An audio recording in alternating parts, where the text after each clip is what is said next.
যদি আমাকে কেউ প্রশ্ন করে এই পৃথিবীর সবচেয়ে ভয়ঙ্কর স্বার্থপর প্রাণী কারা? আমি বলব মানুষ। কারণ এরা নিজেদের স্বার্থসিদ্ধির জন্য সবকিছু করতে পারে। যেমন আজ আমাদের বাড়িতে চাউমিন হচ্ছে, বুঝতে পারছো একদম দেশি স্টাইল চাউমিন। তবে এটা নিয়ে কথা বলব। তবে তার আগে কিছু কথা বলি। এই স্বার্থপর এবং মানুষ কেন? ধরো শীতকালে আমরা রোদকে কত আপন করি। কিন্তু গরমকালে সেই রোদকেই হেয় করি। মানে ওই আরকি।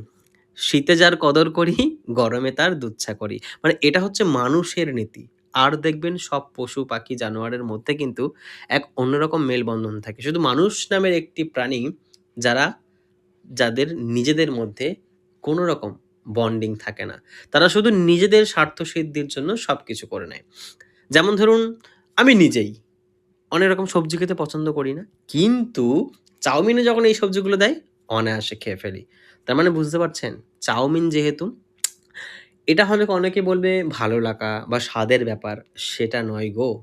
ব্যাপারটা হচ্ছে আমরা যেখানে স্বার্থ থাকে সেখানেই সময়টাকে ইনভেস্ট করি। তাই চাউমিনটা বরাবরই আমার ভালো লাগে। এর সঙ্গে আমি যা সবজি না খাই সেটাও যদি কেউ এড করে দেয় আমি খেয়ে নেব। আচ্ছা আজ আমাদের না বাড়িতে দেশি স্টাইলে চাউমিন হয়েছিল বিশ্বাস করো।